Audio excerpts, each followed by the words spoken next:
And we are live on another edition of the K&K Sports Show. NFL draft is over. NBA, NHL, which I'm a little fired up about this year. And of course, MLB. So let's get right to the panelists. Mr. Rosen, how are you? Good evening, gentlemen. Looking forward to an action-packed show. Hope everyone's doing well. Mr. Siciliano, how are you, my friend? Good. Hope everybody's doing well. And Thank you. Mr. Kirkpatrick.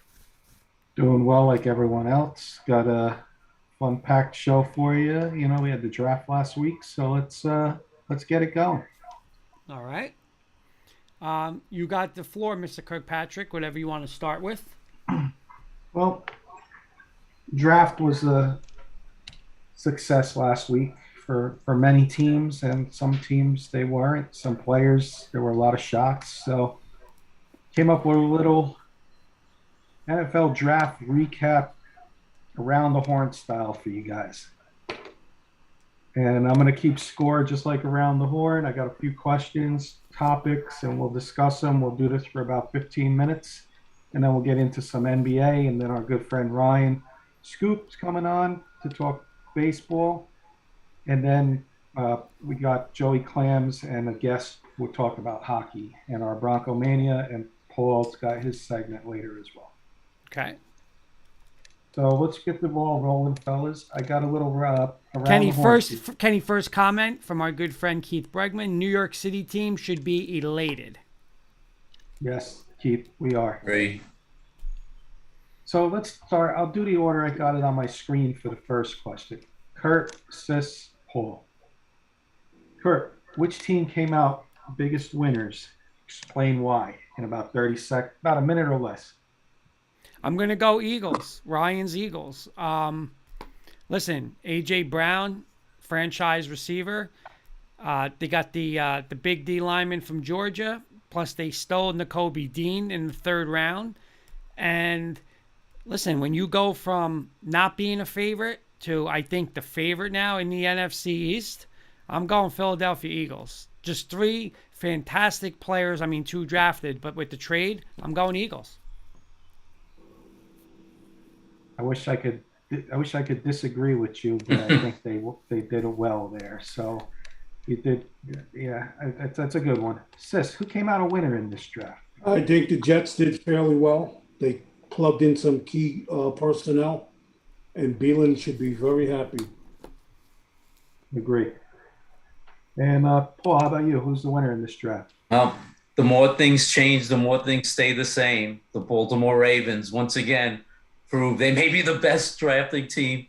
They are incredible. I mean, after the Eagles probably stole Jordan Davis from them, who do they turn around? They take Kyle Hamilton, falls right to them, and you know that they're going to be able to use him. And then what do? They get Kyle Lindenbaum at the very end of the first round. Many believe best center, and then only the Ravens can get David Ajabo and probably put him on redshirt him, quote unquote, for maybe most of the year. But then they're going to have one of the best players that was probably, if not injured, probably went in the top 15. So once again, they did a fantastic job. Awesome. You guys nailed it. I had the Ravens as my pick. I'm going to be nice to you guys. First round, you all got 3 points. So I'll Very keep a nice. score for each round, okay? Ding, So ding, ding. we'll go same order for this one. And then, because this is pretty much a part B to the first question. So I'm Kenny going to go Keith same is order. saying Jets, Baltimore, and Philly. So he took three of our teams. Absolutely. And now, you know what? I'll throw the audience in there as well. So audience is tied with everybody at 3 as well. So part B to this question, Kurt. Give me a team that was a loser in this draft.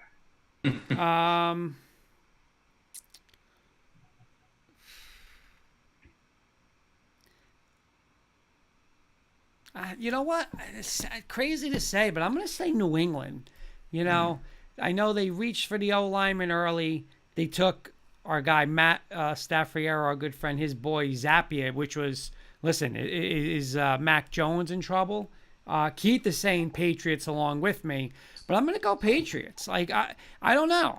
What did they really get a weapon? You know, did they get a weapon for Mac Jones?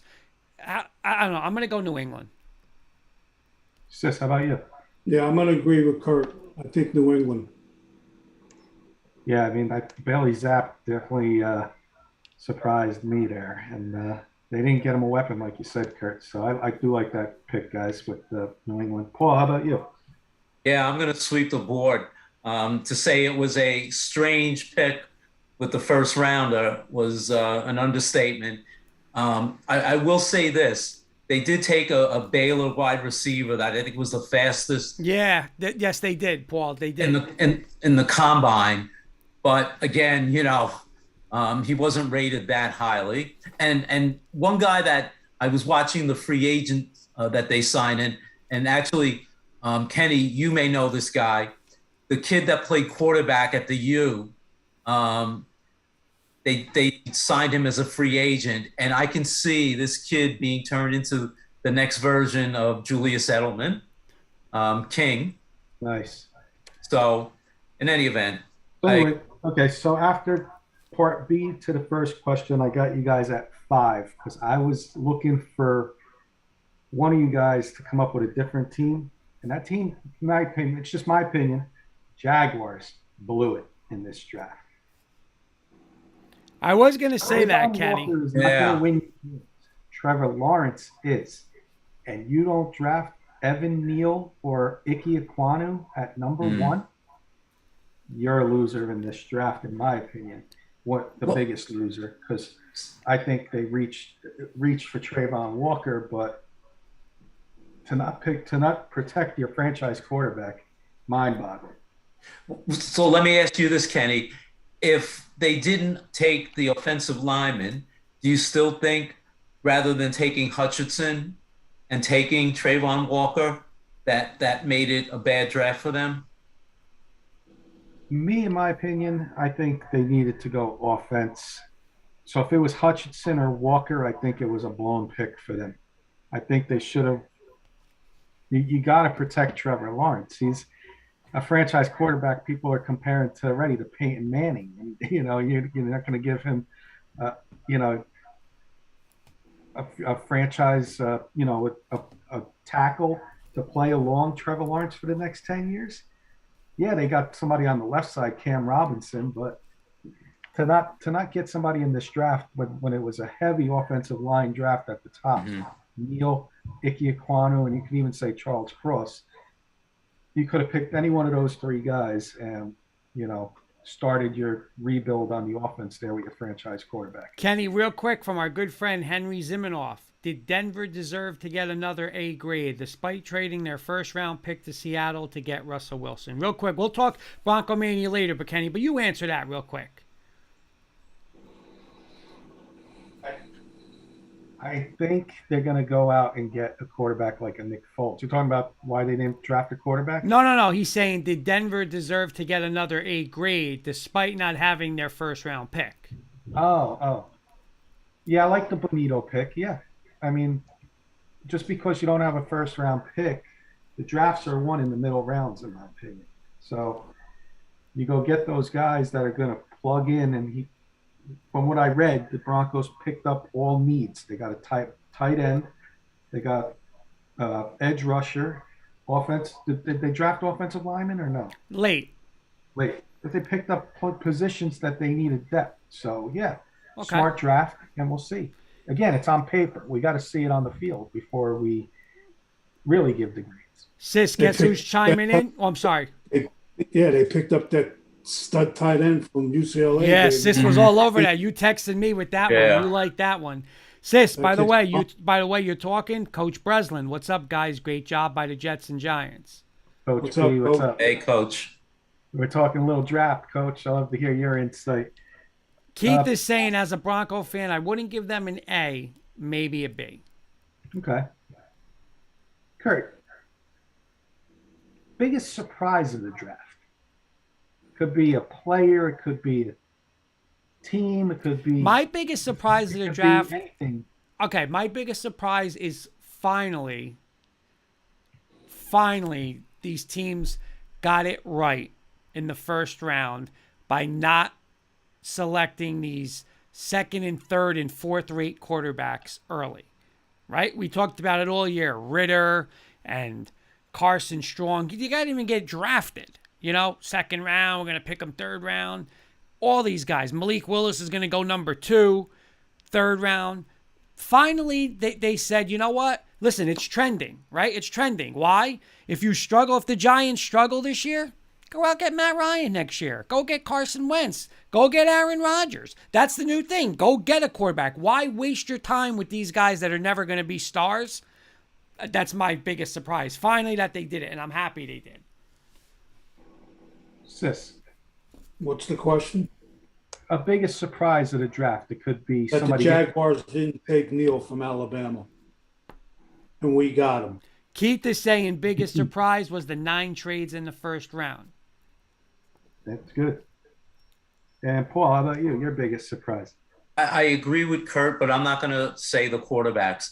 Just to be different, I think Nakobe Dean falling all the way to the third round to the Eagles. I mean, they were talking about him maybe top 10, top 15, definitely going in the first round. And the fact that he fell not through the first round, through the second round, but almost completely into the middle of the third round. So I'm going to say Nakobe Dean. I like it. You guys are on point. I got you guys tied still. You all have to Kenny, can't hear you, Kenny. Yeah. including the audience, you're all tied. You guys are on point tonight. My biggest surprise goes to the biggest loser. Biggest surprise to me was Trayvon Walker getting drafted number 1. A couple months ago, he was maybe just outside the top 10, top 15. Then he moved up a little bit. And to go overall number 1, even though he was the overwhelming favorite on FanDuel to get picked number 1, I was still surprised.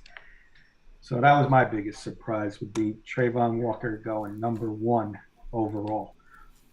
So we don't, in honor of Joey Clams, he's not here tonight, or he'll be here later. He's going to talk a little hockey with us later. Paul, let's switch the order up here. Give me your overall thoughts on the New York Jets draft. They were your biggest surprise. Usually we're saying JETS, just end the season. I think we have to now say, let's begin the season. Let's start the season. They knocked it out of the park. I mean, this is as good a draft as probably the Jets have had maybe, since Joe Namath. And I mean, there's nothing you can complain about. I mean, even going down to the tight end, the kid was a Jets fan, Rucker from Ohio State, got drafted by them. I mean, to me, the steal of Jermaine Johnson, I love that guy. I had said that a number of weeks ago. I thought the guy was going to be a top 10 pick. So for them to come back in and get Jermaine Johnson was an absolute masterful job by Joe Douglas. And then to trade up with us and get Breece Hall. What more could you have wanted as a Jets fan? Very well said. Sis. He just stole my thunder. Breece Hall. Sorry, sis. No, that's fine. I'm not mad at you. Breece Hall is a steal. That kid's a great running back. So is the kid from Michigan State. Yep, Kenneth Walker. Yep. All right, Kurt, you're up. Coach Breslin saying that was a great pick, Johnson. The only thing, listen, and Sis and Paul are right. They hit home runs. They got 3 first-round talents, obviously. The only thing I would have done is, and you might think I'm crazy, not Sis. Sis ain't going to think, because Sis is going to agree with me. Instead of taking Wilson, I would have went with Sis's boy Williams. I know they have to wait a little bit, whatever, but, I mean, this kid he's going to be Tyreek Hill, maybe even better, because he's probably a better receiver than Tyreek Hill. So if I would have went with him at 10, I think he's going to be the best receiver in this draft. And again, I know the injury scares, but you look down the line, he's already doing drills and he's doing everything. But that's the only thing I would have done. I would have took him at 10.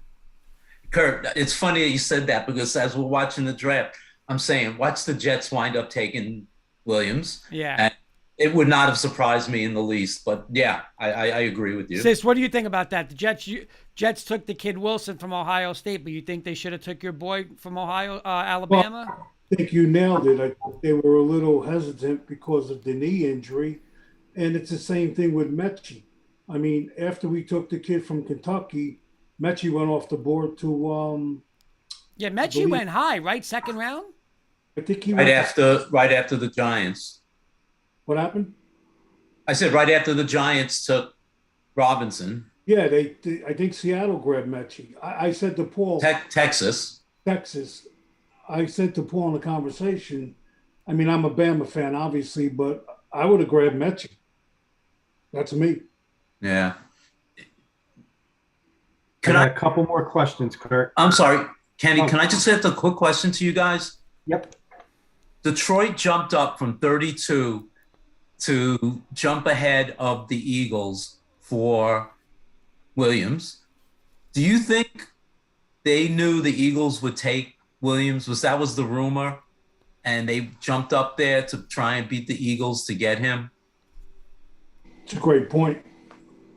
I It's a think great they moved up because that was their number one receiver on the board, and it just happened to be in front of the Eagles, and they knew the Eagles were probably the next legit team. They knew they had to jump the Eagles because there was a good chance the Eagles would take them. So yes, Yeah, yeah. and it's funny though, they moved up 20 spots to get him. Hey, It Kenny, was while you're almost- talking about Detroit, Carson just sent in a little text saying, "Have a great show, guys." What's up, Thanks, Carson? Carson. You too, Carson. Check Carson Everyone. out on his stream tonight. Ticket Time YT. Yeah, it was. Some- It was almost calmer when the Lions did that because knowing the Eagles would want Williams, almost like reverse of last year when they stole Devontae Smith from us. yeah.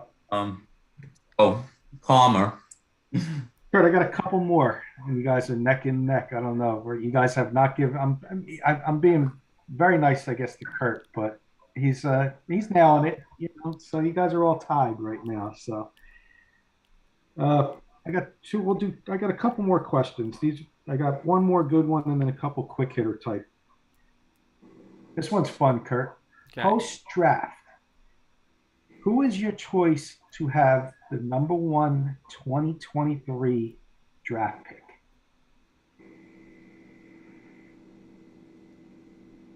Texans. Sis, What team you mean? what team do you think will have the overall number one pick next year? Detroit Lions. And Paul. Say the Jaguars. Who did I have written down? I had the Falcons. Marcus Mariota. They didn't do much over there. I'm gonna go Falcons. That's a good choice. Sis, who do you think will become the best offensive player in this draft? Who will end up being the best offensive player in this draft? Mr. Neal from Alabama. I would love that. Music to my ears. Paul. No, they usually give it to a running back or a quarterback, but we'll leave the quarterbacks aside. I'm gonna go. I'm gonna go Brees Hall. Kurt. I'm going Sis's boy, not Neil, but Williams, man. I mean, again, I think he was a more, they compare him to Tyreek Hill, but I think he's a better receiver than Tyreek Hill. He's more polished than Tyreek Hill. He's played in, pro offenses with Alabama. So I'm going Williams. All right, so now that you guys know, you guys are all tied, but I'm going to guarantee the tiebreaker question right here. Okay, this is what it's going to come down to. Carson, if he's still listening, he said to us a couple weeks ago, the 2024 NFL draft is going to be held in Detroit, Michigan. So I'm making it a pact that we go, K&K Sports Show goes to Detroit, Michigan for the 2024 draft. I want to know, and I'm going to go Paul, Kurt, Sis, and then I'll answer. I want to know what jersey you're wearing to the NFL draft. This is definitely going to be a tiebreaker because you better come up with a good jersey. All right. It's got to be one of the two guys this year. I'm gonna put on my number 5 jersey, and I'm gonna wear my Kayvon Thibodeau jersey. Kurt, what are you wearing? I'm right. It just came in last Saturday. Actually last Friday. My blue number 3 Russell Wilson. And Sis. My blue Seton Hall pullover with my number 84 on the sleeve. I'm going to wear Phil Simms because he was the number 1 draft pick that made noise around the world. Nobody knew who he was. So I will represent Phil Simms at the draft. Nice. Final scores. Sis, can't touch you. You nailed it with your Seton Hall sweatshirt with the 84 on the side. I've seen it here. Love it. You won it. You won the competition, my friend, by 1 point over Paul, because you're wearing a Kayvon Thibodeau or Neal jersey. Kurt, you're wearing a Russell Wilson jersey. The only reason you lost, and that's not against the jersey, but the only reason He you wasn't lost, drafted? he wasn't drafted by the Broncos. Okay. So that's the only reason you lost. So Sis, Guys, you real are the quick. winner. Sis. Congratulations, says Eddie Murphy, saying good evening, everybody. And then he's saying, I don't know if you guys seen this, but a group of people went to the draft and each one had a different Ryan saw that Fitzpatrick today. I jersey did from see that. every team he was on. LOL. That was funny. Can I stop Yeah, you for so- 1 second, Kenny? Paul, I got to tell you this. What is going on in Florida, man? I'm watching this Miami game. They're in a semifinal of the conference. There's nobody there. What Yeah. the hell? I, Like, why would like people with the Miami Heat and Riley? I mean, if this was the Garden, you'd have people outside. There's nobody I know. at this game. It's crazy. it sports down here. It's so provincial because you have so many people from different parts of the country True. come down. Tampa doesn't. The Rays have been a good team. The only team that draws, the Tampa Bay Lightning. And I mean, we could talk a little bit about that talk about hockey in a little bit. That's the only team that draws around here. That's a crazy statement. That really is. I mean, I would never think that, Paul. Yeah. I would never think that Tampa, the Lightning, or your. I'm telling you, Ken, you turn this game on. There's so many empty seats. Yeah. It's nuts. Yeah, Because it's you get just super- it's a unbelievable. playoff series. Baseball's like that. I mean, even when we went to the Dolphin game, the only reason it wasn't even sold out. The only reason there were so many people there was because it was Giant fans. You have so many New Yorkers down there, other people that traveled down to Florida in December from the Northeast. That's the only reason that the place was probably half full. Eddie's saying Garden's packed even if they have the worst record in the league. It's true though. It's Yeah. you ain't getting you ain't seeing seats like this. All right, Kenny, I just wanted But to get yeah, that once in. again, Sis, congratulations on winning the first annual. What's the prize for that? I'll buy you some. We'll buy you the headphones that Kurt wants us to get. So Let me, There let you me go. say this, let me say this to you. You guys know, especially Kurt, I am not an NBA guy. What I watched last night, this kid is 22 years old. He's Mo sick. Rant? Mo Yeah. I Rant? would love to have him on the Knicks. man. Oh, Ken. And you know what? Yo, Kenny he- wanted him. Kenny's Kenny been wanted him saying over that. He's Zion. got Kurt. I watched the whole game. He's nuts, right? He took off from midcourt in the air and he dunked. I jumped off the couch. I couldn't believe it. Yeah, he's nuts. He says he's nuts. And And did you see what he was saying? Like, he just told Steph Curry straight up, like, you Yup. can't guard me. Like, Yep. he's just Then telling. he had Thompson one-on-one.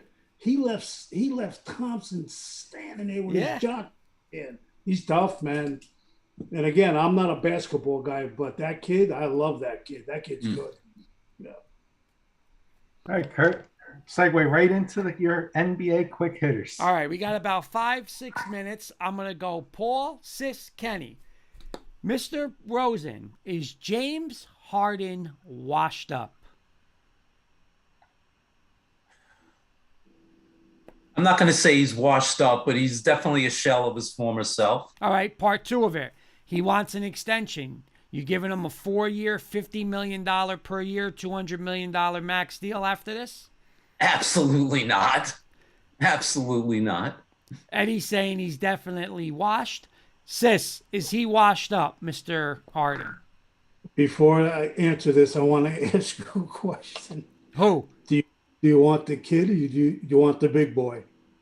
You want Zion or my boy on the Knicks? I Come gotta on, go you're with in the your air. boy on that, sis. I gotta go. Yeah. And I want Zion, but if you can give me that guy, that's You would nuts. take okay. I'm taking him. right. What would you take? I would take this kid. We need a guard. He's tremendous, man. You can't stop him. No, you he's can't. not- You can't. you know. So is Harden washed though? I don't think he's washed up without the big guy and Big difference. That's really hurting him. Again, he's a little bit older now, so obviously a little. He lost a little something. I'll agree with you. And what's the second part of this question? Would you give him because he's going to want a 4-year? He has one No. more year, 4 years. He wants 200. It's going to be about No. 200 for 4 No. years. He's well past his prime. But you know what? If I'm not going to sit here and lie to you, if they gave it to him the way these money things are getting out of hand, I wouldn't be surprised at all. Mm-hmm. So, Mr. Kirkpatrick, is he washed? I don't want to say washed, but it looks more and more like he definitely needs that counterpart, sidekick. He needs a part B to his A, or he's the B to the A, And he's making a great point here. He said he makes $40 million a year and he only shoots 13 shots in a game. What star does that? Kenny, you giving him the 4-year, $200 million? No. All right, second question. Real quick, Scoop's in the waiting room. We're going to Okay. be with him in about 5 minutes. Okay. Second question, Mr. This is for Sis, but I'm going to start with Paul. Is Ja Morant, Paul, a top 5 player in the NBA right now? He's not a top 5. He's a top 3 player. Sis, top 5 player in the league? I'm going to say he's top 2, and I'm going to make a statement. I know nobody on this panel is going to agree with me. He's better than Steph Curry. Sis, that's And not a ridiculous statement. Sis. And I think the kid Curry is tremendous. But again, you hear the way I'm bragging about this kid. What I seen last night, I couldn't stop talking about it. Sis, I'll tell you this right now. If you took a panel of a bunch of people, and it's Right. not even about who's better, if you said, would you rather have Curry or Morant, I think people would take Morant right now. I think you're right. Yeah. Kenny, what do you think? Top 5 in the league right now? Yeah, and that top 5 is easily top 3, pushing 2 for sure. I'd say top 3. I will say this, and I'll pat myself on the back. I said Morant was better than Zion. You did. You You absolutely did. did. Yeah, Kenny. Told me he could guard this kid one-on-one. You did, Kenny. I give you credit for that in that Yeah. draft. Kenny told me he can guard this kid Oh, one-on-one. Kenny's can guard him? Yeah. Yeah. Defense, baby, defense. All Wins 3 of us championships. couldn't guard him. Eddie's saying I think Philly will pay him because they don't want to look like the team who lost the trade. Good point. My next one, there's rumors. First off, the Lakers are in.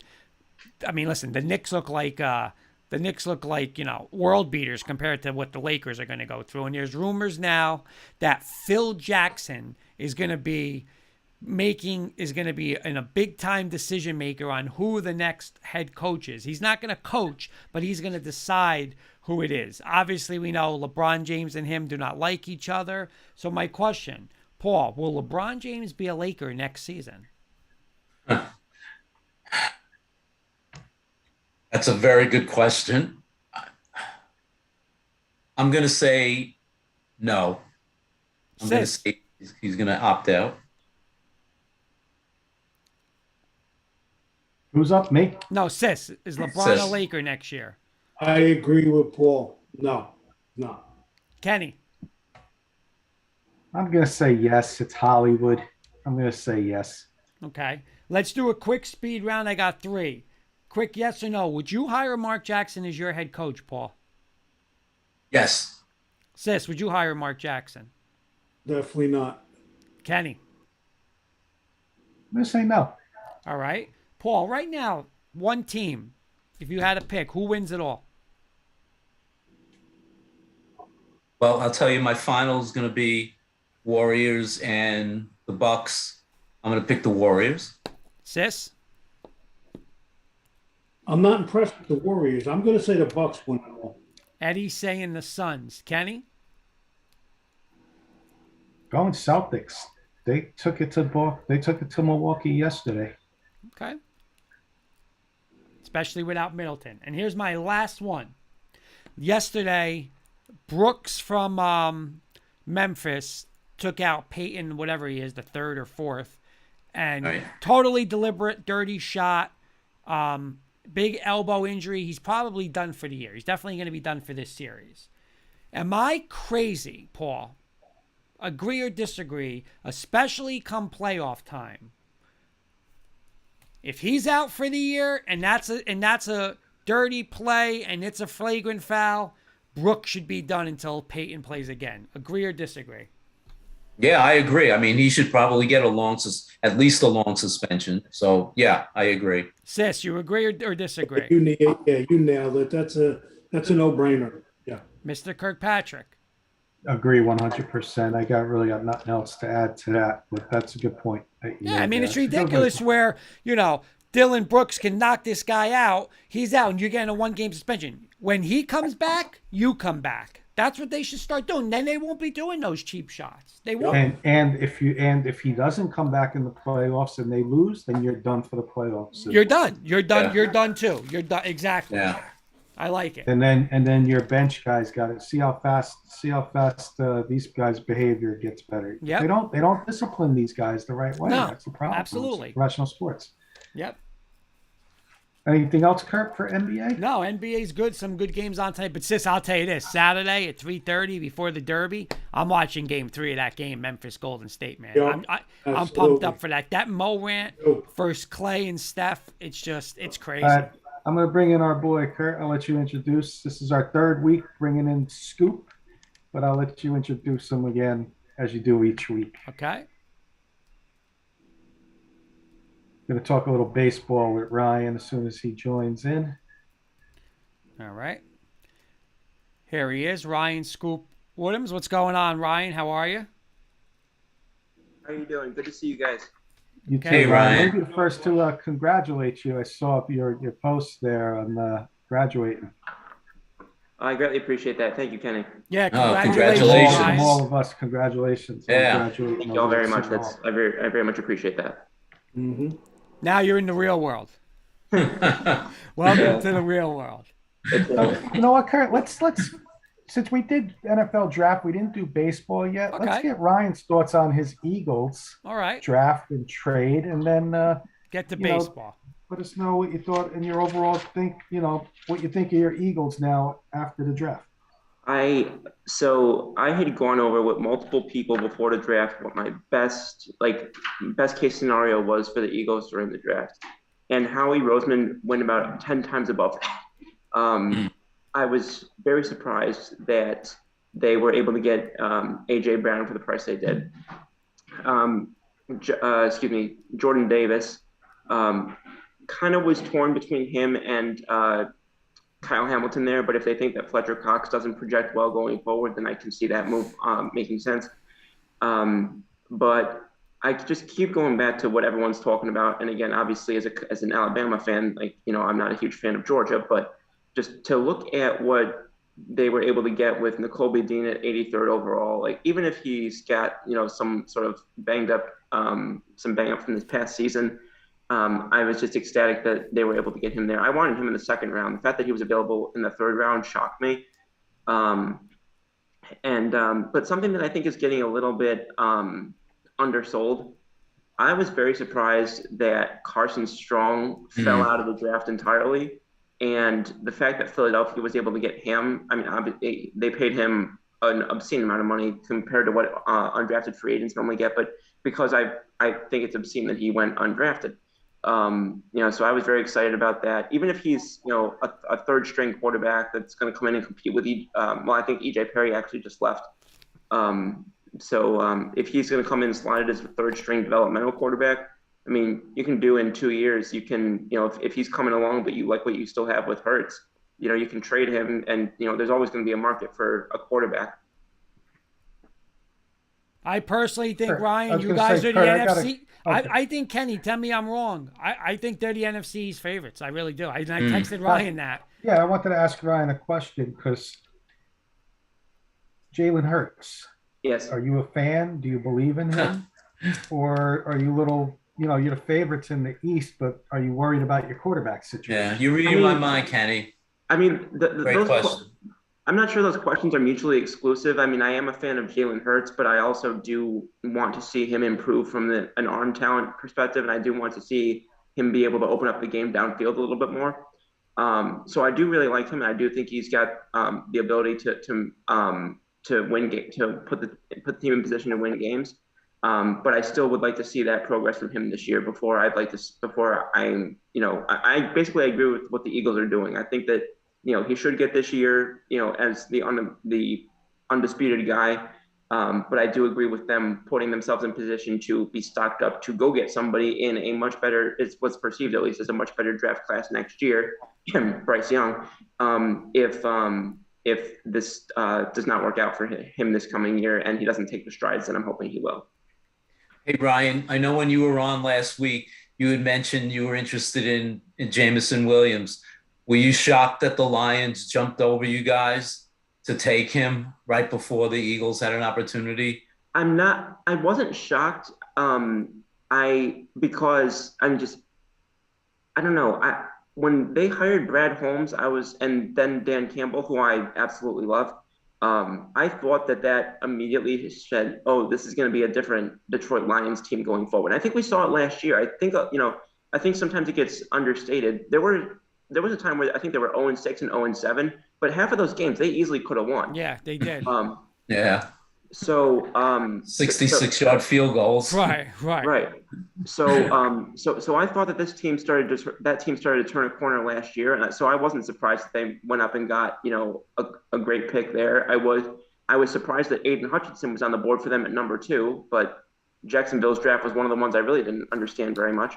But I think from a lot of standpoints, I think Detroit's putting themselves in a good position going forward. And I look forward to seeing them hopefully make some progress this year. Kurt, I want to ask you, Ryan, an Eagle question. Yeah, I want to ask him, where did you think Hutchinson was going? I thought he was going first overall to Jacksonville. Really? Okay. Yeah, I didn't see, after they made the moves that they made with their offensive line pre-draft, I no longer saw, because at one point I thought they would go Evan Neal, but then he started to slide in, perception or whatever you want to call it. But I agreed with, because you said last week you thought they would go offense, I believe. And I agreed with that at one point, but then it seemed as time was going on that was going to be a defensive pick. But to go Trayvon Walker over Aiden Hutchinson really surprised me. I thought they were going to take Neal, to be honest with you. Ryan? Kurt. Go ahead, Kurt. I watched a lot of draft shows prior to the draft, and one of the kids that they were always talking about was the center that you guys drafted, Cam Jurgens. Yeah. Literally rose up and I think became the second-rated center behind Lindenbaum. Yeah. That was the kid that I hope the Giants would try somehow. So I thought that was a great pick by you guys. And I know maybe Kelsey, this will be his last year, and then they'll slide right in. See, this is the thing. And I wish that this was more understood among, like, whatever you want to call it, like the general Eagles fan base or whatever you want to say.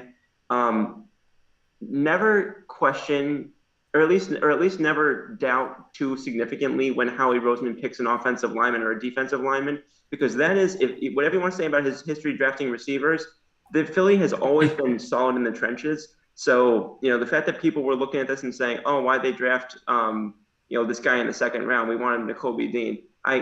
I think that the GM deserves a little more credit than he gets sometimes. I mean, last year they were like, oh, why is he drafting Landon Dickerson? And then we saw what happened throughout the season. So I think that was a solid pick. You know, and you know, did I want Nagobi Dean at that pick? Yes, but you know, You got him anyway. Things fell the way that they did. Kenny, one more thing. I got one more question. Eagles. Coach Breslin has a question for him. He's saying, Eagle question: do the Giants trade for Brown if the Lions never jumped in front of them and they could have drafted Williams from Alabama? And I guess my question for you: what would you have wanted if the Lions don't jump in front? If Williams is on the board, do you take Williams or do you still make that trade for Brown? What would you have done? I'm still making the trade for Brown personally, because I think that you got to give Hurts every opportunity to succeed. And I think giving him someone who's already a top 10 wide receiver in the NFL, in my opinion, who's only 24 years old, I think that is again, and I'm someone who, we know this, I was a fan of Jameson Williams, but that was because I didn't even see the AJ Brown thing as a possibility. So when that became a possibility, I mean, I was watching the draft with my friends and I couldn't speak for the next 30 minutes with how much I was yelling. I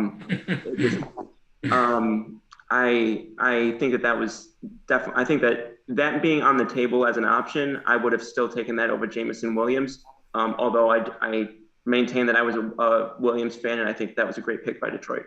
All right, Ken, you want to roll him into get a little anything Yankee talk and maybe a little Major League Baseball talk. I got our Yankees are red hot, 11 in a row. They're on right now again, trying to win their 12th in a row, Ryan. And I want to just talk about their win streak. What's been some of the keys to their win streak? And, you know, do you think this is just, you know, a hot team right now and then they're going to fall back to earth a little bit? Or is this a team that a lot of fans in Major League Baseball overlooked a little bit here? I mean, I think people read way too much into their starting the season out 6-6. I mean, I was saying in, I think, the first episode that I was on, that there were players, I remember Joey Gallo was one that I mentioned, but there were multiple players that I just thought they were just hitting the ball in a way where they were just getting unlucky. I hate to use a buzzword like that, but it's just what it was. And it just seemed like it was going to, and the pitching was never the problem. The question was, would the offense, you know, start scoring more than 3 runs a game and give the pitching a chance to actually, you know, get credit for their work. So then you see, you know, Aaron Judge has been on a tear recently after he started off slow. I don't know where the heck IKF's bat came from. He's been, I looked the other day, he was our qualifying leader in batting average. I'm not a big batting average fan, but there is something to be said for that after people thought that he'd be dead weight on offense. So I don't know where that came from, but I'm not going to, you know, complain about it. Anthony Rizzo, I mean, he's looked like it's only 1 month in, but he's looked like an early MVP candidate. And that's what I think it is. I think that there's a lot of pieces that just got off to a slow start. And I think that they just started to, I don't think that they're going to maintain, like I said about the Mets a couple of weeks ago, I don't think that they're going to maintain, you know, the pace that they've been on for the last 2 weeks. But yeah, I think this is more of the team that I've been expecting this year, and that I think that they're going to get, because, you know, just because they don't have 9 guys who can hit the ball 500 feet from 1 to 9, that doesn't necessarily mean, like they had last year, or like people thought they had last year at least. Well, Ryan, here's my only concern, and I heard this on the K show the other day. Go ahead, Kirk. And guy made a great point. Look how they are playing, like you're saying, IKF, right? They're making contact. They're stealing bases. They're pinch running. They took out Stanton, pinch running, stealing, getting a run. And and I think me and Sis talked about this last year. I think it was last year or 2 years ago when they had all those injuries and they brought all the younger guys up. And that's what they did. And then what did they do though? Go right back to it's a home run or strikeout. They got to keep the pitching, like you're saying, you don't have to win 9-8. Win 3-1, win 2-1. There's nothing wrong with that. But not only do you not have to, but the way that they've seemingly deadened the ball this year, you're just not going to do that in some of the bigger ballparks. Now, again, I think Yankee Stadium gets a little overstated in terms of how much people think it's a Little League ballpark. I think that's a little bit misconstrued. Just based on the fact that they're in return or in respect of park factors, they're pretty much usually pretty close to the middle. That being said, I think that this year, unless the ball changes, which I don't see how it would, unless that happens, I think that it's very likely that this is how they'll continue to have to win. Is being able to win the 3-1 games, being able to win the 4-2 games.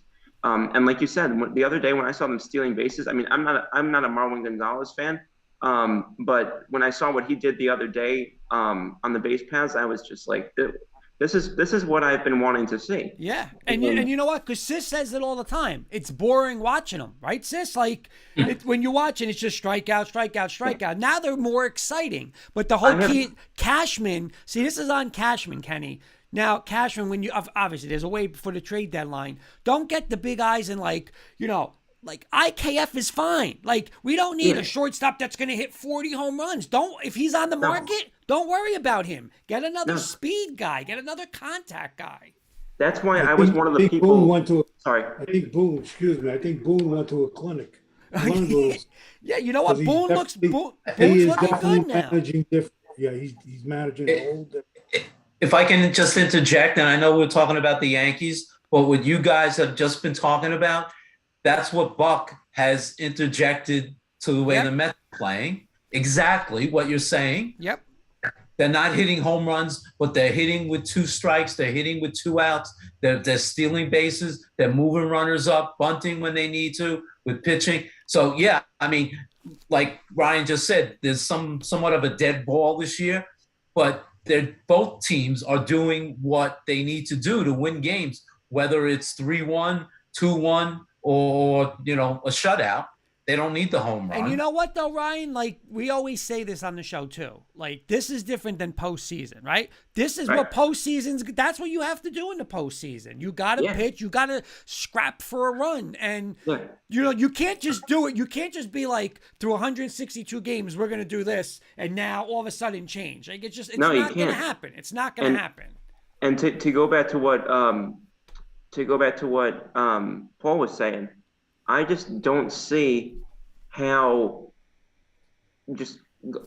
over the next few months, let's say now this is really projecting far. We're talking like 6 months from now, but let's say, they finish the season strong. Let's say that they go well into the playoffs. If you're going up against a team like the New York Mets in October, getting to the finals there, I'm not comfortable banking on home runs against the top 2 of Jacob deGrom and Max Scherzer.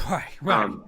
And that's only one example. There are plenty of other teams that have good top 2s, not necessarily as good as them. But when you're consistently having to, during the regular season, you may go through an entire series and never face a top 2 pitcher in someone's rotation. Yep. Meanwhile, if in order to advance in the postseason, you have to face the top 2 pitchers in their rotation, or at least the top 1. If you're talking about the wild card game. Paul, cover your ears, Paul. Eddie Murphy's saying the Mets will choke by then. The Mets will choke. Oh my gosh. Eddie Murphy and I have been going at it, but hey, listen, like everybody has, everyone's entitled to their opinion. Hey, real quick, I'm going to do this rapid fire round. Question from Eddie. I'm going to start with Kenny. I'm going to go Kenny. I'm going to leave Paul out of this because he's the Met fan. I'm going to go Kenny, Ryan, and Sis. Eddie's saying the Yankees may have to upgrade at catcher if Higgy doesn't start to hit. He's batting like 133 right now. Kenny, agree or disagree with Eddie? I disagree. It's still early in the season, and our offense is doing enough where you don't need that offense for 9 innings from your catcher. You can pinch hit Higgy 7th inning if you need the guy off the bench, which I was going to bring up in a question that I like what the Yankees are doing, is each day a guy has off. It's keeping the guys fresh. Stanton may be off one day. Judge may be off the next day. DJ was off yesterday. He's got that extra guy on the bench, extra 2 guys on the bench that you can mix and match. And I don't know. I think we'll be okay with the catchers. I don't think we need to upgrade just yet. That's just my opinion. I'll go to Sis and I'll go to Ryan last. Sis, what do you think? Higgy, can you keep him and win as a catcher, or do you need someone that's going to hit more? They strictly got him to catch. I don't really think they're worried about him batting 250 or hire, and I think he's doing a great job. He's doing what they picked him to do. That's my opinion. Ryan, your thoughts on that? So going back to what Kenny said, I agree with him, but for a different reason than he stated. He said he doesn't think that they need, this stuff because it's early in the season and yada yada yada. And I'm not saying that I disagree with him there, but I feel like we're forgetting Jose Trevino has played multiple games and he's been fantastic on defense, and he's I'm not going to say that he's going to become Johnny Bench or anything, but I think that they have someone there who can more than be the quote unquote upgrade to Higashioka if they need one. And also that trade that they made with Minnesota, which I think is looking better and better by the week. They got a catcher in that trade, Ben Rortvedt, who we haven't even gotten to see yet because he was hurt. So I'm not saying that, I 100% believe Higashioka will figure it out, but if he doesn't, then I think that the two guys that we should go to are already in-house. I don't think that we need to look externally for that. Okay. Kenny? My closing question for Ryan this week. I got 4 teams listed. I got 2 National League teams, 2 American League teams. Yes. That are so far a disappointment over a month into the season. Phillies 11-13, 5.5 games behind the Mets. The Braves 12-15, 6 games behind the Mets. You got the White Sox in the Central, who were supposed to run away with the division, 4.5 games behind Minnesota, and the Red Sox 8 games behind the Yankees. Yes. Out of these 4 teams, who do you think has the best chance of turning it around, and who do you think will not turn it around out of these 4? So I'll start with the one that I think has the best chance to turn it around, and that's the White Sox. I just think that in terms of what you need, I think on a roster, I feel like they just have too many components to be what they've been, to be as quote unquote disappointing as they've been, for an extended portion of the season. I think that Atlanta, as much as I do like a lot of their roster, I do think that they are less quote unquote surprising that they are struggling, but also that division, I think that they're going to be beating up on each other a lot of the season. Below the Mets, I think I do still believe the Mets are going to fairly comfortably win the division. And then going to the other half of your question, which is who do I think is not going to turn it around of those 4 teams? It's close for me between the Phillies and the Red Sox. The Red Sox they played beyond what anybody expected last year. And I'm not saying Cora is not a great manager. He, of course, is, as much as I hate to admit that.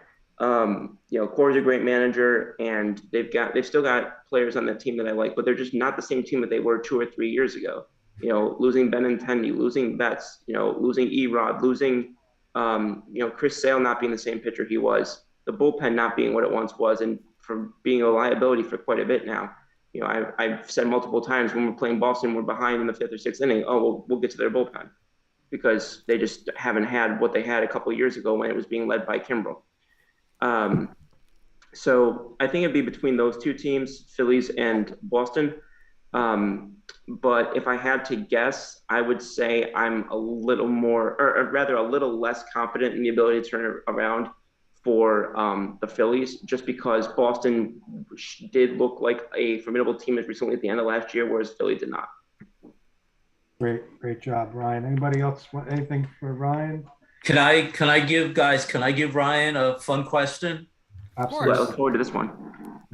So Ryan, not only do we talk sports, we also entertainment sometimes, and it's a lot of fun once in a while. I don't know if you've heard the show when we do things like that.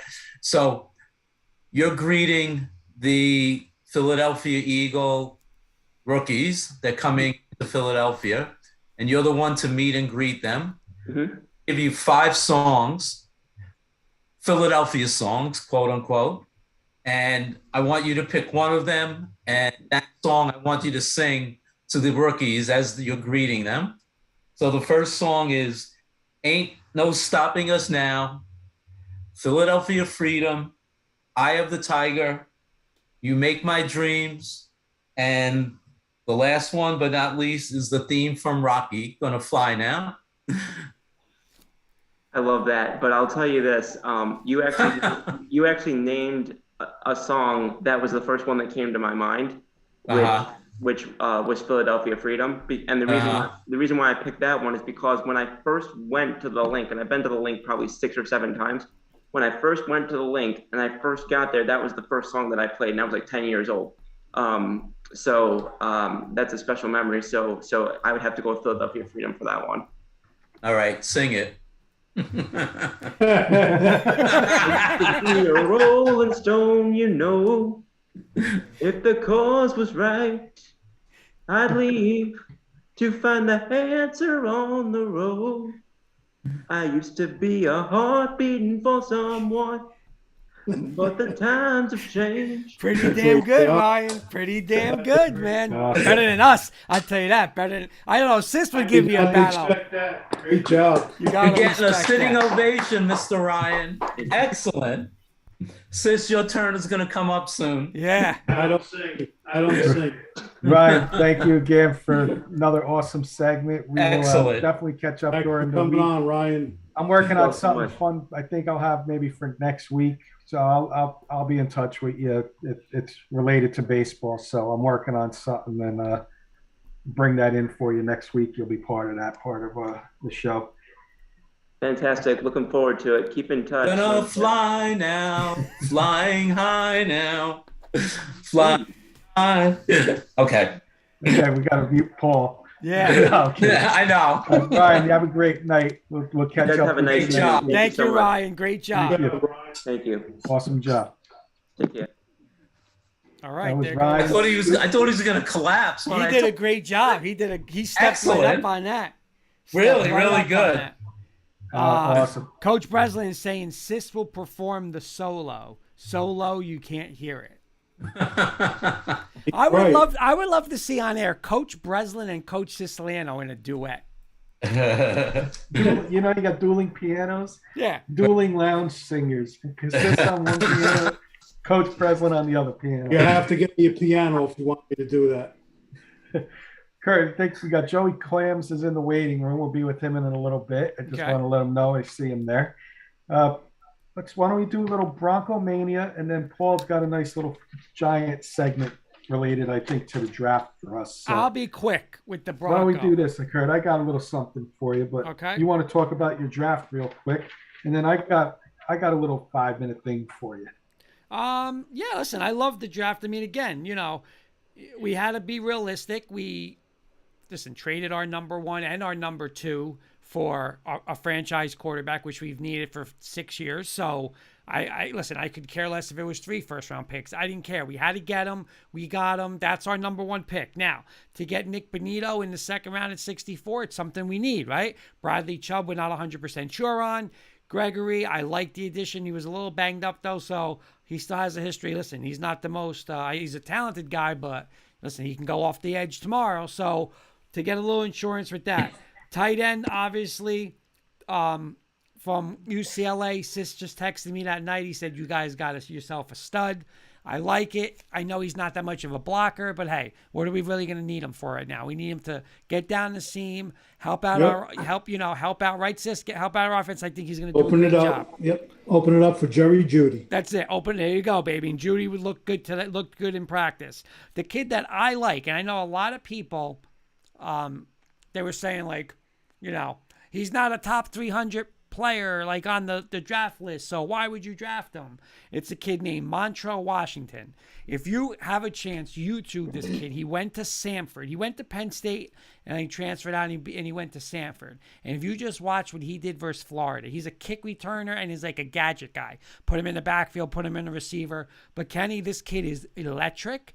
We do not have a punt returner. This kid should be our punt returner, kickoff returner from day one. And I'm pumped up about this class. Awesome. So now that the draft is over, you just announced the guys you all got. You got Russell Wilson. I was reading something the other day. There was 12 Broncos that remained, 12 players that were Broncos last year that are still free agents after the draft. That's down to 11 because Bryce Callahan just signed. We'll do this quick, Kurt. I'm going to play this game where you are the GM. Would you bring back this guy? Could you bring back this guy? Meaning, do you have enough money to bring him back? Does it make sense? And your final, if you were the GM, will they bring him back in your opinion? Okay. First guy I got listed for you, Kurt, is Kyle Fuller, cornerback. Absolutely not. He was a bust last year, and they're not going there. They're going to go younger at corner. So no, they will definitely not bring him back. And I'm testing you. I'm testing you as a Bronco fan too, because I haven't heard of some of these guys. So okay, this is going to be good for you. Kenny Young, linebacker. You know what? Kenny Young did a great job. They traded from they got a trade a fourth round. They traded a fourth round pick, I believe, from the Rams, which was a little eye opening. The kid was good. He got hurt. I would take him back because their 1 weak spot is middle linebacker. The problem is he's probably going to want a little more money. But listen, if I could fit him in under the cap, I would take him because that's their 1 weak spot. I don't know if they would because they're saying he wants a little more than what Denver wants to give him. Okay, next guy on the list, Alexander Johnson, linebacker. Alexander Johnson is a great, 2-down linebacker, right? He can't cover at all. So, and that's what you're going to need in the NFL this year. They basically chose Josie Jewell over Alexander Johnson. It was probably going to be one of the two because they're almost the same player. They're both two. Josie Jewell really can't cover that much either. But I'm going to say no. I think he'll go somewhere else. He's a good player. I mean, he was probably the leading tackler the past 2 years on the team, but I just think they want to go younger and a little more speedier at the linebacker job. Okay, got a couple more here. Natrez Patrick, if I'm saying that correctly, linebacker. No. I'm going to be honest with you. I'm not even 100% sure. I think that was like a late addition, so I'm going to go no. Okay. Shamar Stephen, defensive lineman. He came over from a trade from Minnesota. That was one of Peyton's boys from Minnesota. I don't know. I wouldn't, but you have that connection to Peyton. If it's going to be something on the cheap, I could see them doing it, but I wouldn't. Okay. We got an offensive lineman, Bobby Massey. No, because Bobby Massey, they actually acquired Billy. They signed Billy Turner. He was a Bronco. He actually did a great job. He played for Green Bay last year. And they got the kid Calvin Anderson.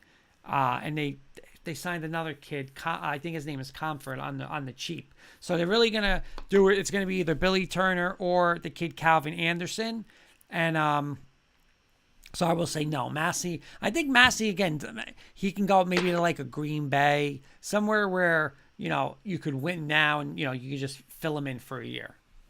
Okay, a couple more for you. Cam Fleming, offensive lineman. Nope, same thing. Like, I think, they upgraded. They got, Calvin Anderson, and they got the kid Billy Turner. So I'm going to say no, he's not going to come back. Yeah, I don't want to make you sound like a broken record because I got one more offensive lineman here. Brett Jones, an old Giant. No. Okay, let's move to tight ends. Eric Saubert. They actually just signed him today. They did? Okay. They did. They picked him back up. So now their tight end room is Alberto. We got the rookie now from UCLA.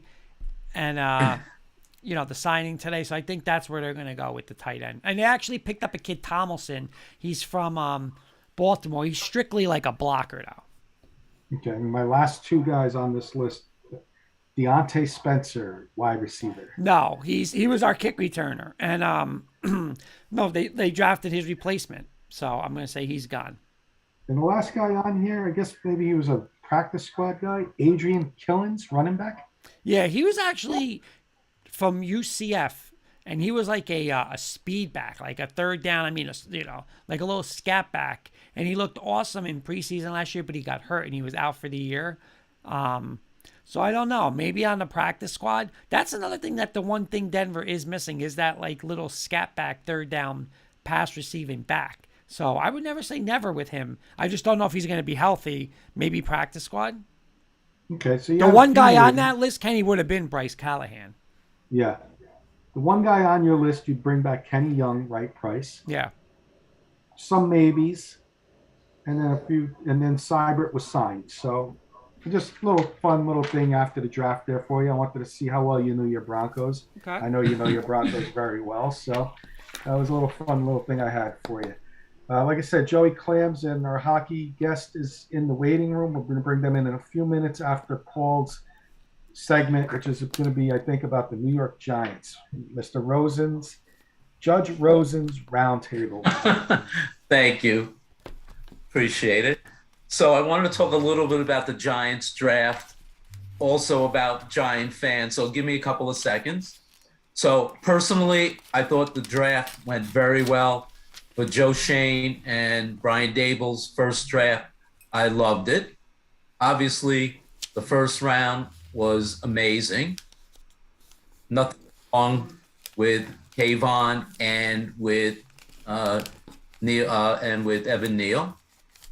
What really bothered me, and Kenny and I spoke about this, is the fan reaction, the social media reaction, the viciousness of the way the fans reacted on the second and third day, that you would think they had no idea what they were doing. And it just really, really bothered me how after the first day they were ready to knight Joe Shane as the greatest GM. And then by the second and third day, these social media draft mock drafters who, you know, sit in probably their basements, not knowing really what the true value of some of these players are, just came out and viciously attacked the new general manager of the Giants as if he knew nothing of how to build a team. I mean, you know, I mentioned to Kenny, you go back to 1979, new GM, George Young, new coach, Ray Perkins. They draft a kid who, there was no combine, there was no ESPN, there was no coverage of the NFL draft as they are now. And they drafted kid Phil Simms. Could you imagine if there was social media back then? Who the hell is this guy? Who are they drafting? So, you know, it just really bothered me how the fans reacted. Now, I'm not saying everybody shouldn't have an opinion, but give them a chance, give them an opportunity. They know what they're doing. This isn't what the previous regime. And I'll tell you one more thing, in my opinion. Joe Payne ran this draft because, in my estimation, and not that I have any hidden inside knowledge, a guy like Kayvon, in the past, the Giants would have ran the other way from him. There's no way they would have taken a guy like this if Joe Shane was not in charge. They would have said, no, too big a personality. We don't want him here. He doesn't fit the Giant mode of who we want on the team. There's no way. So to me, he ran this draft the way they want to.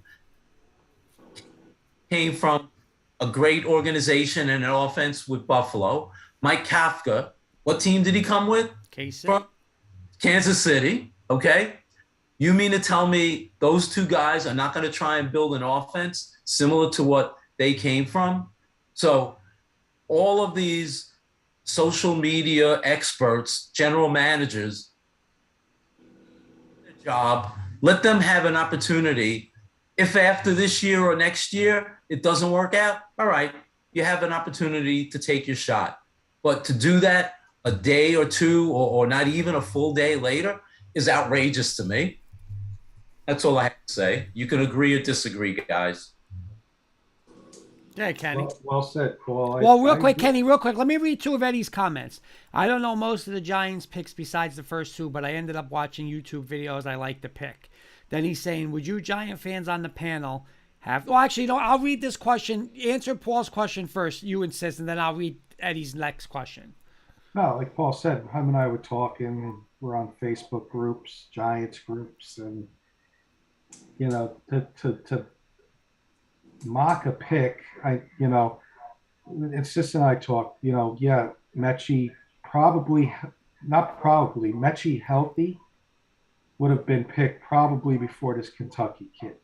but I think the injury pushed him back on some teams' radar, especially a team like the Giants who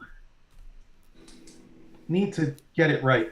And if you get a kid like Mechie and he knows, he's coming off an injury, for some reason, if he's not right, something's going to happen. So what do? You go get a speedster in the SEC, playing elite talent, and you're going to bash some fans just don't understand the game. And let's see what we got on the field before you start judging. If they come out and can be complete busts, then you can bash Joe Shane and the Giants organization all you want. But wait until they go on the field and let's see what we got. That's all I got to say about that. Sis, will you want to add anything to what Paul said? Yeah, first of all, there's no sense of getting bent out of shape, in my opinion, because most of these kids were born in 1979 when Phil Simms was drafted. This is the kind of these people have been Giant fans for 2 to 5 years, maybe. It's just my opinion. We're old school, me and you, Paul. Yeah. It's not people of our generation that suffered through the bad times and the good times. So I wouldn't get too upset, pal. I would let that roll off my back like water rolling off the back of a duck. We'll be talking with our pads when September comes. Well, like I said, everyone's entitled to their opinion. It was just the viciousness of vitriol of how they were these Shane and Dable were attacked, which is outrageous to me. I mean, Thursday they were gods. By Saturday night, they were going to be tarred and feathered. So what's the old saying? Don't be afraid of the guy with the big mouth. Watch the guy sitting in the corner and they opening his mouth. Yeah. Kenny, all right, here's my question for the Giant panel. This is from Eddie, okay? I don't even have to ask Sis this because Sis is 1,000% going to say no. All right, but the other two, I have a question. Eddie's question is, would you Giant fans on the panel, would you rather have knowing, if you guys knew that Thibodeau would be there at 7, would you guys have taken, what's the NC State kid's name? How do you say that? Ekwonu. Would you go Ekwonu, Thibodeau, or Thibodeau, Neal, how you did it? Sis is going to go Neal, right, Sis? Because you wanted Thibodeau and Neal. Yep. Okay. Kent, now, so if you guys could, I guess the question is, who is higher on your board, Kenny? I can't say the guy's name. Ike Ekwonu was my 1A. Ekwonu or Neal? Oh. What would you do? Ekwonu was my 1B. Neal was my 1A. And Neal had the edge because, again, I didn't give this league credit enough last year because I was on that Cincinnati darling bandwagon train. And I watched what that SEC did to Cincinnati in the playoff. Oh, and see, Sis, now he finally realizes, right? And I watched what Georgia did. Wait a minute, Kurt, wait a minute. Okay, uh-oh. Ready? Yeah. This is what they did with Cincinnati. That's it. But Sis, even better, Sis, they told them, we're going to run power right. Here we come. And they still can't stop it. And here's a better one for you. Georgia, what they did to Michigan. So I'm taking Neal over Ekwonu. And to get him at 7, the reason why the Giants took Thibodeau, it was clear, and Shane said it. Ekwonu and Neal were neck and neck. So if one was gone, they were going to take the other one.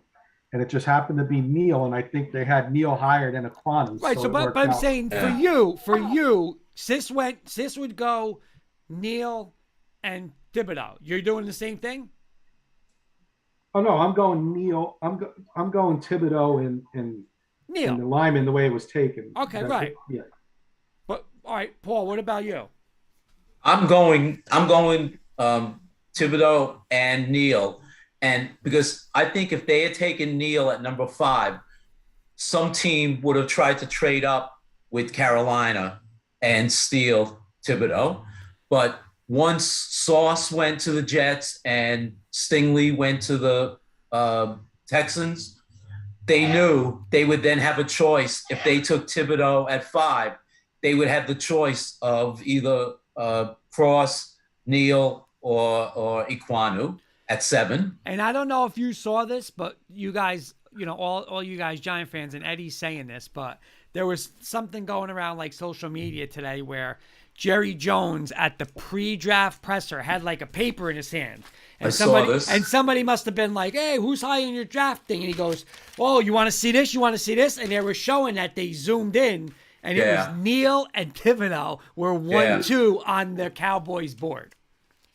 So I saw that, Kurt. I don't know how true it is. I mean, I think it's true. I think it's true. They said out of the top 14 players on their board, 13 out of the 14 were taken within the first, I think, 17 picks before. Well, I think they had the 24th pick, but I mean, many of them were off the board before they even had a chance. Yeah, so crazy. Paul, did you have a couple questions for us? Yeah. And then So I got let to me- get Joey Clams in about 5 minutes. We'll get him in. Okay, let me ask you guys.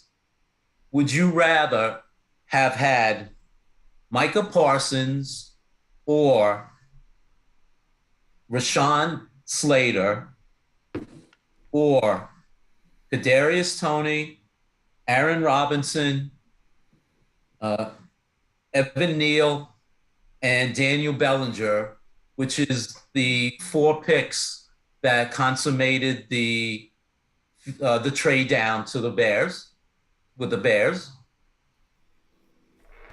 Any? I would say Micah Parsons, but you got Neal Robinson can be a starter this year. Tony, I still got confidence in him that he'll do something. That's 3 guys that are right there. And who's the other guy? Neal. So you got Neal and the kid, the tight end they the drafted. tight end. You're going to have 4 starters as opposed to 1. Kenny, what are you smoking?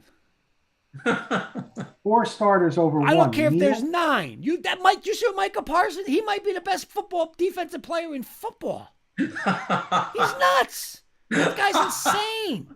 I'm not saying he's not. He's awesome. Tony's terrible. Tony is terrible, thanks to Gettleman, but we got 3 Waste of guys. money. We That's still a got waste. Neal and Thibodeau, and so I'll take that. I'll take that over Parsons. I will. Sis? I'm happy what we got. Okay. I am too. I don't know if you've heard, Joe Shane has basically cleared house of a lot of the Giant pro personnel and college scouting. Have you heard about that? What do you think, A little Oh. bit. guys? Not at all. I heard a little bit about it, Paul. Yeah, I mean, he cleared out 4 of the top Giant pro personnel and college scouts. I think it's about time, in all honesty. I think he's putting his stamp on the organization. Absolutely. He came in the middle of the draft season, basically in January. So I think he had no choice but to keep these guys. But now that the draft is over, it's his way or the highway. And I think it was a good decision by them. Yep. My last question. I know Kurt and I were texting. International series, and the Giants and the Broncos are both going to London this year. The Broncos play the Jags on October 30th, and the Giants play the Packers on October 9th. If you could go, would you go to that game? Yeah, absolutely. Sis? No. No way. No? No. I will tell you, in 2007, the Giants played the Dolphins the very first London game, and I went to the game. This is the helmet that I got from the Very nice. it was a great experience, I have to say. Wembley Stadium, the old soccer stadium, and it was fantastic. And I think if I had the opportunity, I would go back there. It's a great city.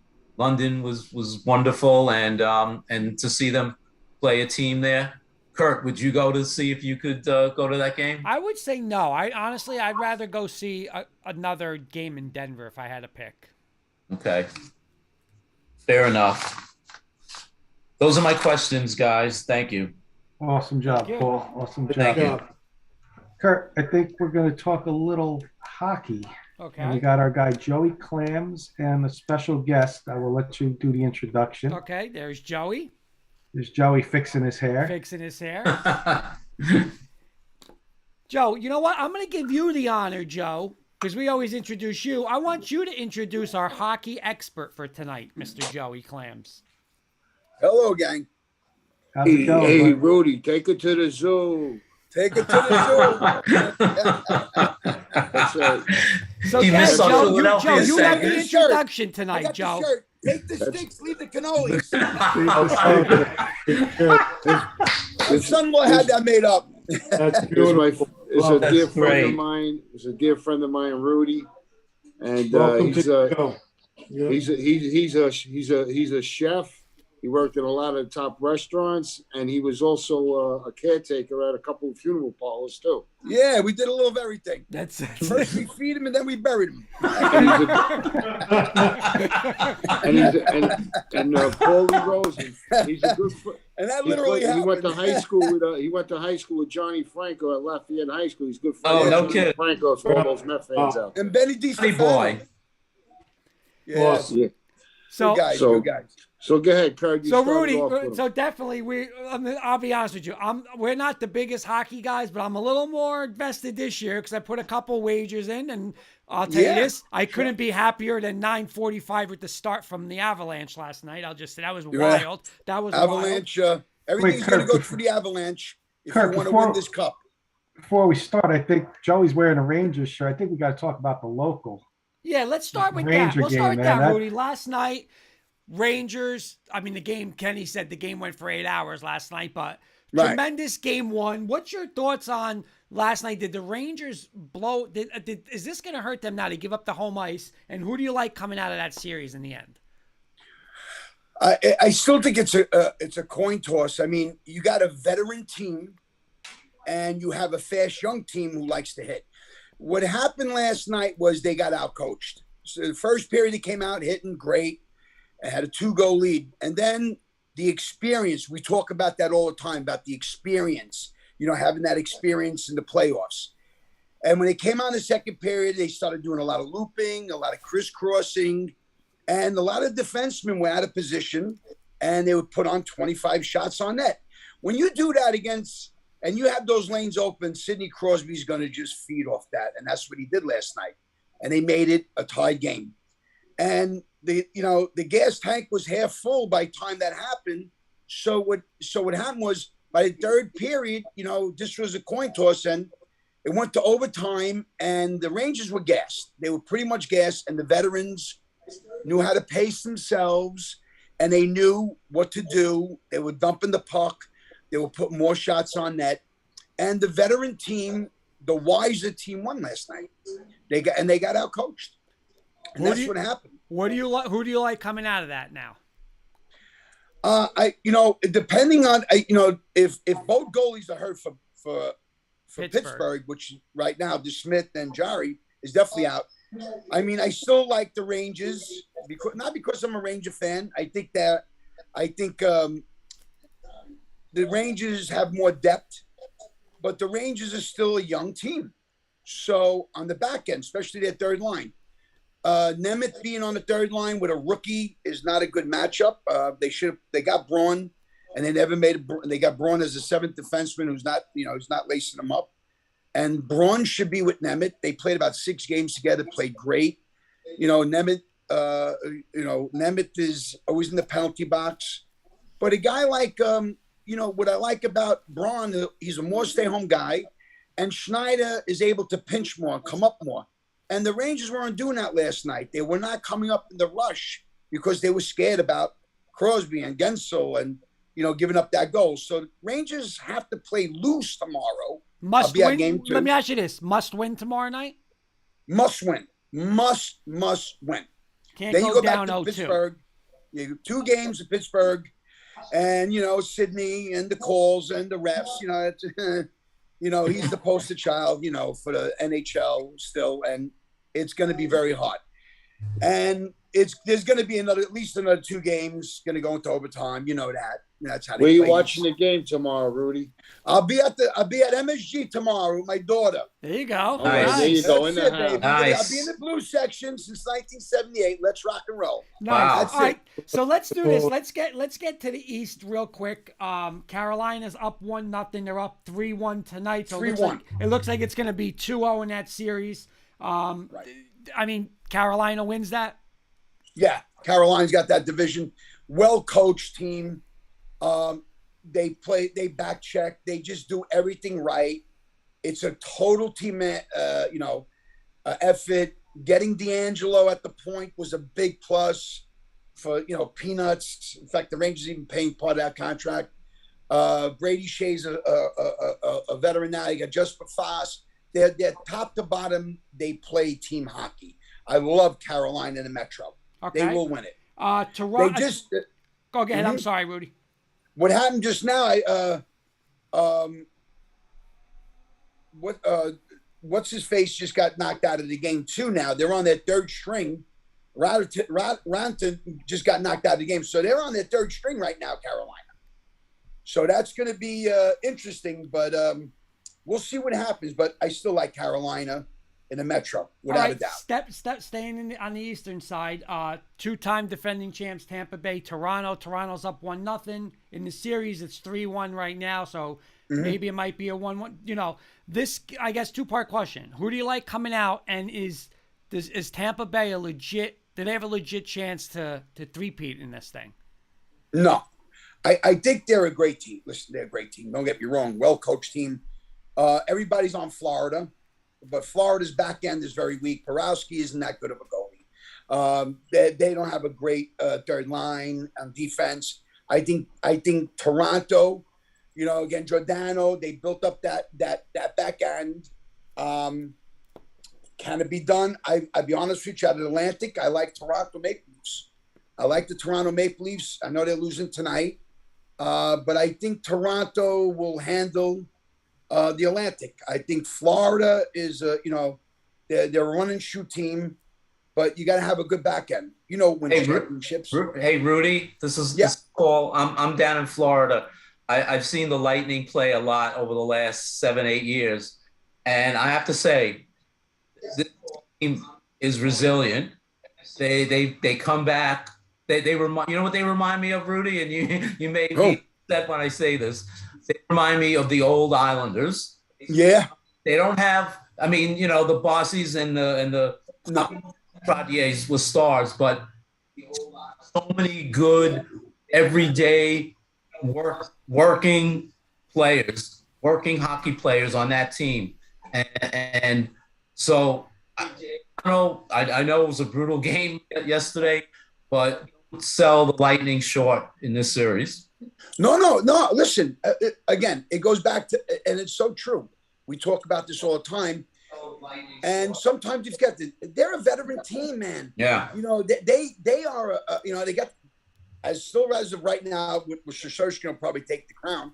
But they still have the #1 goalie in the world. But yeah, the last 2 years, short seasons, they were healthy. Florida wasn't. Colorado was banged up. I mean, Kadri got suspended 6 games last year. To three-peat, with a full season now, I think it's going to take its toll on them. But I won't be surprised. Don't get me wrong. But everybody's on Florida Panthers, and I'm not. I'm not on the Panthers. I'm more of I would go more Tampa, but I think Toronto. They got strong at the back end. They got a lot of pressure on them. That's the only problem. But I think Toronto in 6 or 7, I think is my pick. But like you said, it's almost a coin flip. But gun to my head, I got to go with Toronto this year. Hey, Rudy. Hey, Yeah. Rudy, in the West, we know Colorado is. Oh wait, king real of the quick, Joe. bubble. Real quick, before we get to the West, Kenny just wanted to ask about Washington because he's from that area. He's down in Maryland, Sure. so I know Kenny wanted to Hey, ask Rudy, that, Joe. And then I'm sorry, Go Kenny ahead. here. Thanks for coming on our show tonight. Really appreciate it. I moved to Maryland about 11 years ago, so Rangers are in my blood. I'm like Kurt. Mhm. Hockey was our fourth sport. So he's, football, Yeah. baseball, basketball, Yeah. hockey.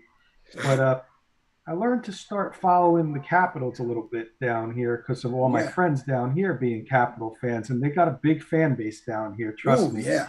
And your thoughts on the Capitals? They pulled off the upset in Game 1. They got the great Ovechkin down here. Grade 8. Do they have a shot at beating these Panthers, or was it just a Oh, fluke? without a doubt. Without a doubt. Again, speed, size. I mean, Florida Panthers like linebackers on skates, but Florida Panthers back end is weak. Borowski ain't that good of a goalie. I don't think he's that good. I think he's fair. Their defensive, their third pairing isn't that good. And again, I sound like a broken record, but when you have Backstrom, Ovechkin, Oshie, and you get them on the power play, and they put pucks in the net. Florida is the type of team. You score 4 goals, we're going to score 5. Well, when you have a team like Washington who knows how to cut the ice, how to close the lanes off, again, you're going with a veteran team that will take that away from you. Don't think you're going to score 6 goals, 7 goals a game against the Washington Capitals. You can't get into a shootout with them. So, again, it's veteranship against size and speed. But this is, I think it's going to be, again, 6-7 game series. And if Washington wins, I'm not going to be surprised because I'm not sold on Florida Panthers. So, yeah, without a doubt. And to me, Ovechkin is, I've seen him play even when he first came. I saw him when he was at the Hershey Bears. My son played hockey down there. We were down there all the time. And, to me, Ovechkin is the top He's the 3 best greatest. sniper of all time. He's the greatest goal scorer of all time. And the guy hits. They say he doesn't play he's not a two-way player. Well, he doesn't have to. But when he has to, that's it. It's crunch time. Guy's a beast. The guy's a beast, Ovechkin. To me, he, goal scorer, he's unbelievable. And he scores, and he has a lot of assists too. He evens out. He'll have 45 goals, he'll have 40 assists. He'll have 50 goals, he'll have 45 assists, which is great balance. The guy's a beast.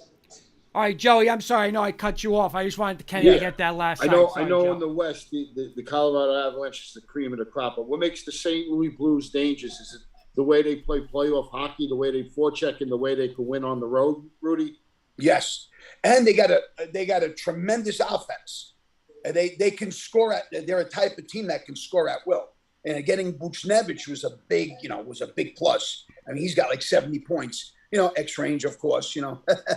But the Blues, if Colorado, the Blues play, you're not just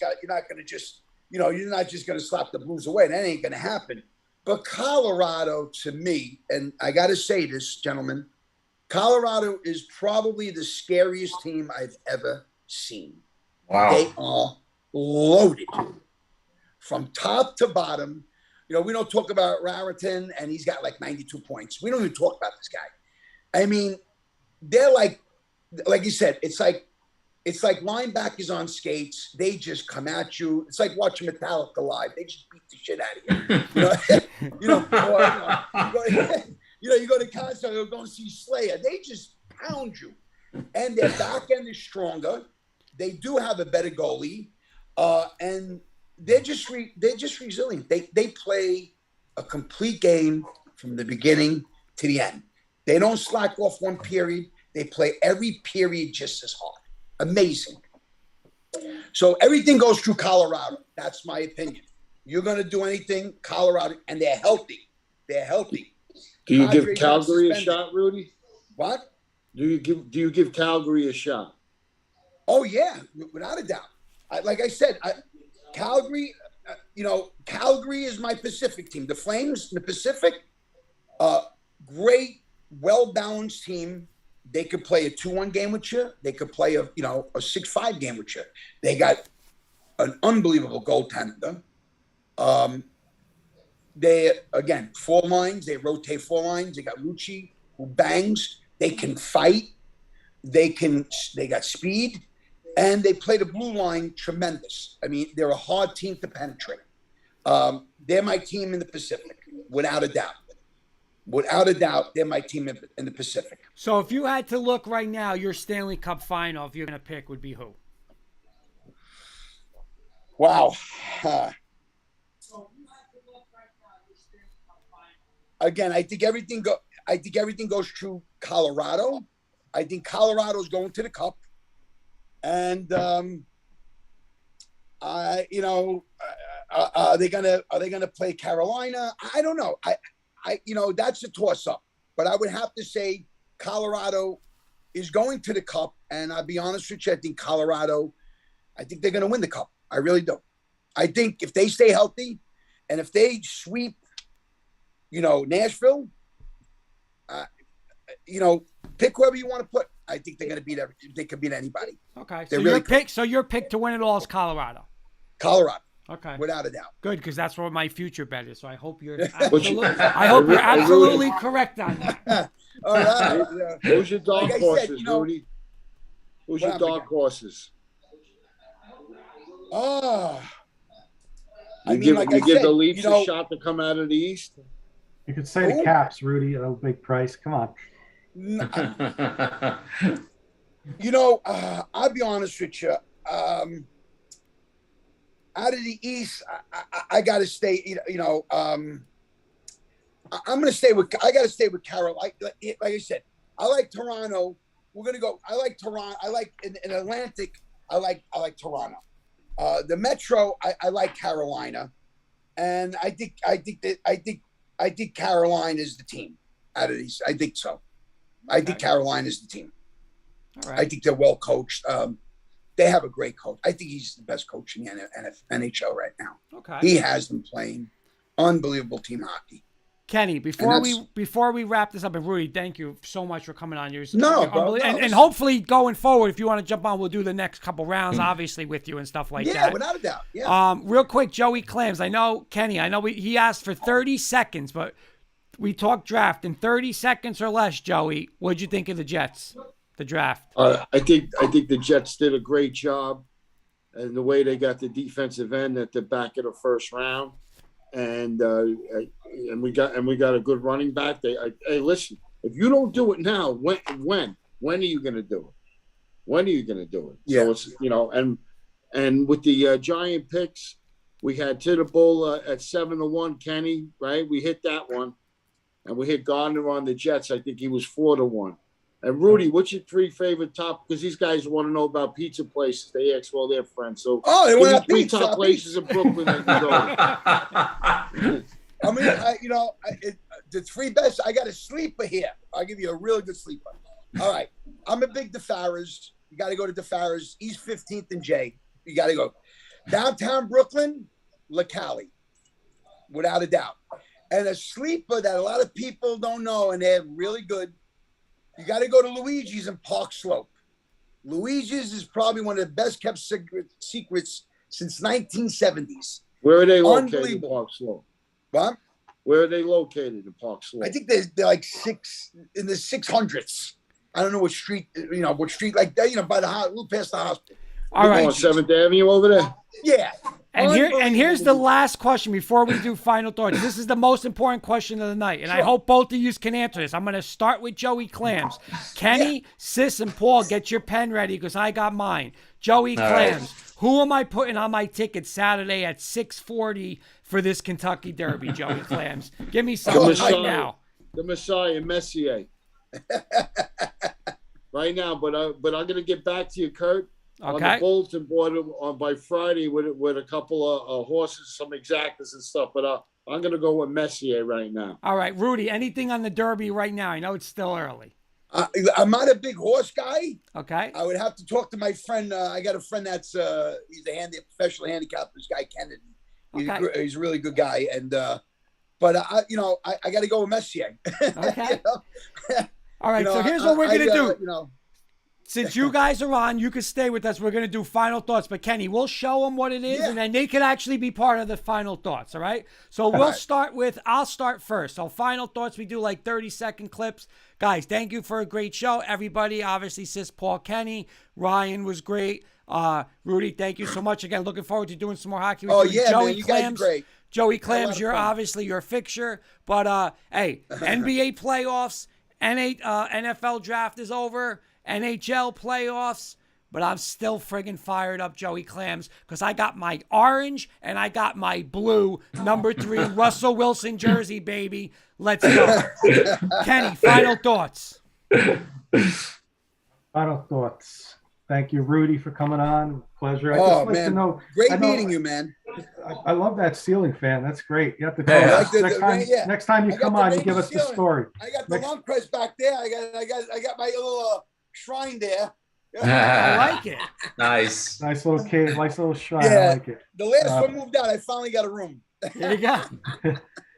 No, good show, guys. And I left myself one room short. Good show, lots of fun. Derby Saturday, enjoy it.